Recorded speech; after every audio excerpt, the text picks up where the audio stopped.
Oh, hi. I didn't see you there. My name is Bliss Foster. Let's talk about whether or not subcultures are actually disappearing. One of the biggest shifts in human history was the period of time when the internet became part of mainstream culture. Many members of the Gen X and baby boomer generations have pointed to this event as the moment when subcultures could no longer exist. And I see why they're tempted to say this. I mean, if you look at any of the decades between the 1950s and the early 2010s when the internet really became part of mainstream culture, things just felt truer back then, right? It just felt like there was more commitment, that like people were more sold out to their aesthetic and more importantly to their tribe, their actual subculture. You can spit really good.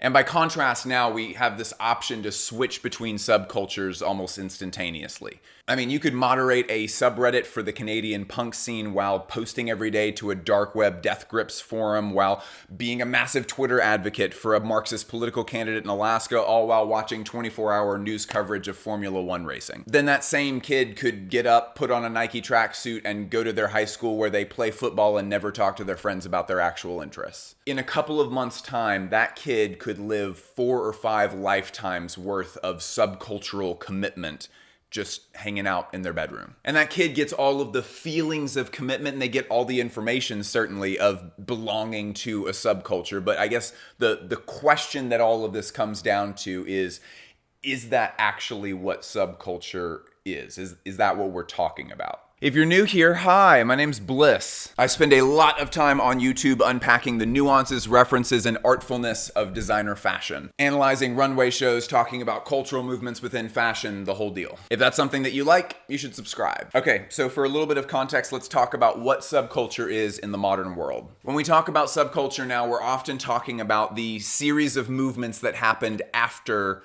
Teddy Boys. Have you heard of these kids before? They're hardcore as fuck. Like all subcultures, teddies are really complicated and can't really be summarized, but for our purposes here, this was a gang movement in the UK in the early 1950s that revolved around an Edwardian style of dress and being creatively violent in pretty horrible ways. Like they would do this thing where they would implant razor blades in the front of their shoes and then kick people. Pretty bad stuff. But okay, here's the real thing about this. The headlines that were hitting the newspapers when the Teds were kind of becoming a real known thing. The headlines did not take the angle of gangs are bad, watch out. The way that they approached it, the angle that the media covered this phenomenon was to say, hey, if you're ever in public and you see young men who are dressed in this really specific way, you're in danger, watch out. The headlines focused specifically on the way that the young men were dressed. And guess what that did? It made it where every man in the UK under the age of 40 wanted to dress like these cool, dangerous kids. So it became a trend. Now, I don't want to over-rep my scene here or anything, but the headlines weren't saying, hey, watch out for these young men who keep talking about how much they love jazz. Subculture cannot exist without fashion. Get fucked, music. Okay, back to being objective, hang on. Vivienne Westwood was the one who gave me that idea about the Teds, by the way, that this is sort of the onset of subculture. And whether or not you agree that that is the actual basis of when subculture began,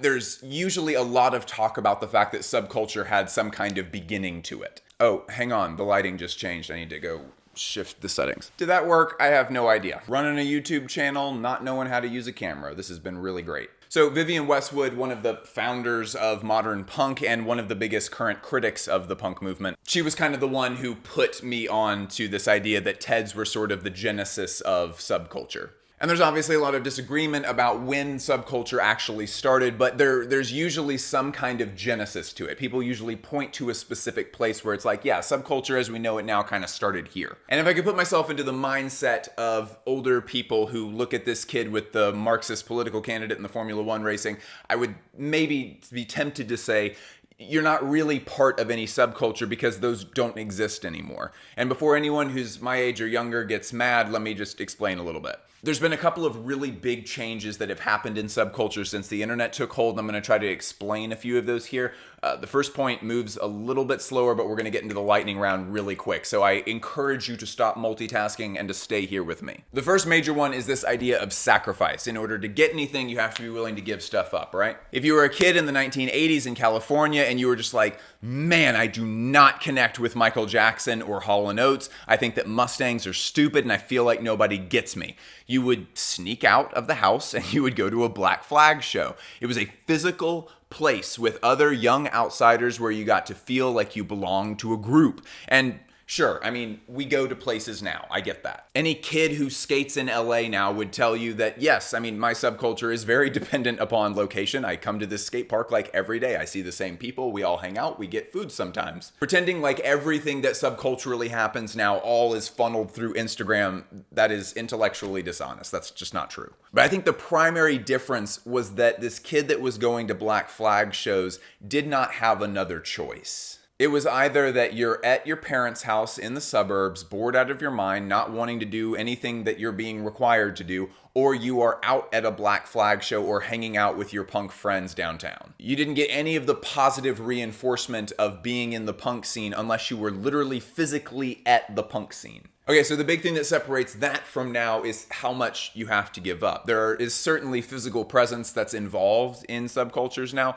but you're able to just sort of constantly stay connected to that stuff through your phone. It's incredibly easy to join up. I mean, if we're being honest, it is incredibly easy to participate in a subculture without ever physically showing up to anything. Like the physical presence is more of an option now. Let's keep it moving. Another big change that the internet has brought on is that many things now are just the same. I'm really passionate about house music, not for the past couple of years, but I very regularly go to shows. I listen to house music every single day.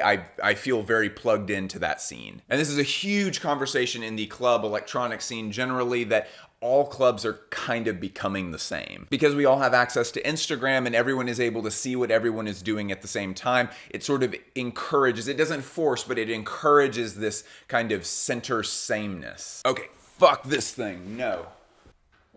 Ugh.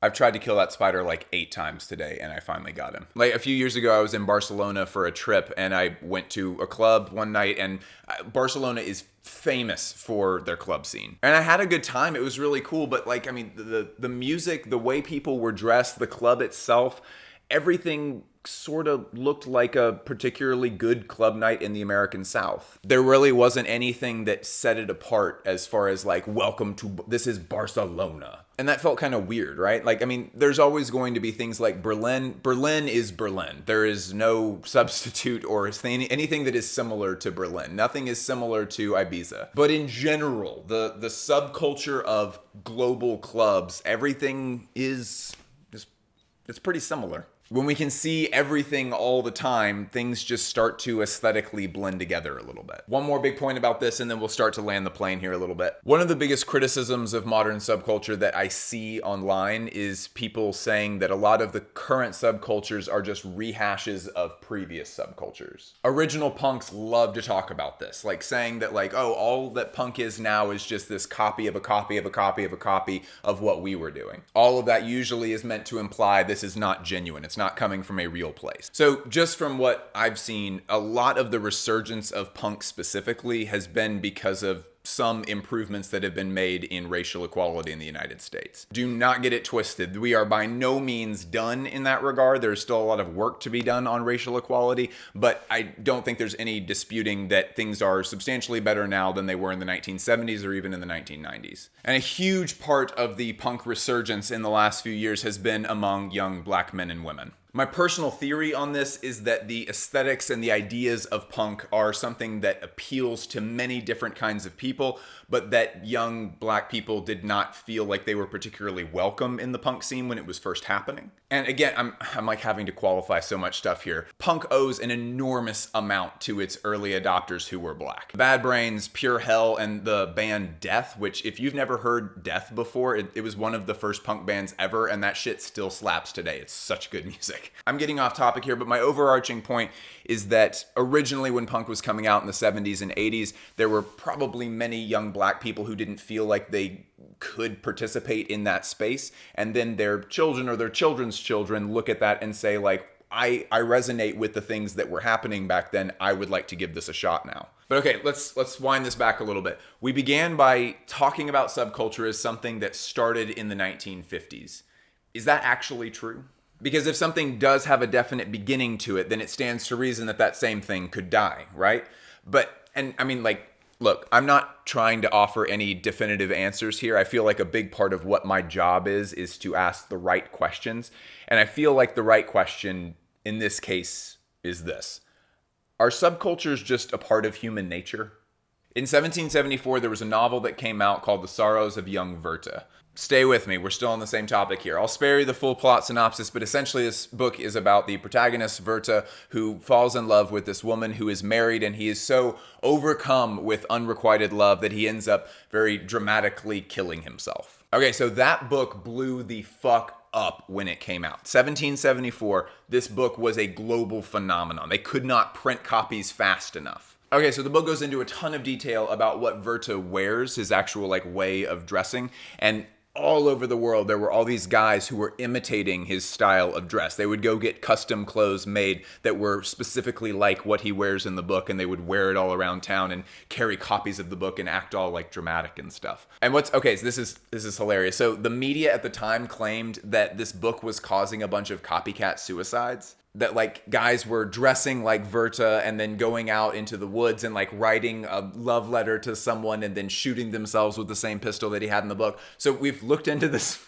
recently. Scholars have checked up on this, and all of these claims were made up, which is so funny. It's like all the moms that were trying to not let anyone listen to the Black Parade. So anyway, and you're probably ahead of me here, but this was a subculture in the 18th century. Now, in the same way that people could look at subcultures now and say that's not really a subculture, you could also look at this subculture that was hundreds of years ago and say that's not really a subculture, because subcultures are supposed to be about I don't know, it's more than just dressing the same. You got to like the same music, and you got to hang out at certain record stores and stuff. But that isn't what subculture looked like back then. The subculture of jousting in the 14th century didn't look like that either. You know why? Because culture hadn't developed to that point yet. There wasn't really a way for everyone to hang out in the way that punk kids would in the 1980s, because the modern city hadn't been invented yet. The way that we think of subculture in the 50s, 60s, 70s, 80s, 90s, and 2000s, that is a reflection of the culture that existed at that time. And in the same way that this was a subculture around this book back in the 18th century, these are also subcultures today, I think. It's just that culture has changed so dramatically because of the internet that just culture looks different now. And as a reflection of that, subculture is going to look really different. Things are not necessarily better or worse than they were before. They're just different. That doesn't apply to everything. I think it does apply here. Subcultures are not more true or less true now. They're just different. You know what's really funny is I started writing this episode, and I ended up changing my mind about all of this as I was writing it. Everything just sort of lined up for me with this not good nor bad, just different thing, and that's where I'm sticking with it. Like always, I want to hear what everybody else says about this. I think it's gotten way darker in this room. Sorry about that. But please, comment below. I would really like to hear what you think. Don't forget to subscribe. And hey, join that Patreon. I mean, a lot of the conversation about subculture that I've been exposed to lately has all happened through my private Discord server. I'm a damn boomer with my flashlight here, sorry. Punk isn't the way it used to be. You kids don't know what subculture is. Seriously, go join the Patreon. The support means a ton. This channel runs entirely on donations, and the Discord server is incredible. You also get a lot of exclusive episodes. There's a lot of stuff that comes with it. But that Discord server really is something special. I'm really happy with that place. Click the link on your screen that's right now, that's here. Click it, go so you can go to do that, please. All right, I love you all a lot. Don't forget to comment on other people's comments as well as making your own comment. I know it's really easy, when you finish a video, just to be like, oh, well, I'm just gonna go say my piece and then just sort of dip. If you have a little bit of extra time, please go read other people's comments. And even if it's just something like, wow, that's a really interesting story, thanks for sharing that. That's great. I mean, if someone else already said your thing, I wanna hear it in your words, so that kind of cements it in your brain a little bit. It kind of helps you to formulate thoughts in a more cohesive way. But yeah, I mean, politely argue with people. I want the comment section to actually be a good conversation about this topic. So if you have some time, go and really dig into it. I love you all a lot. Talk to you soon. Appreciate you.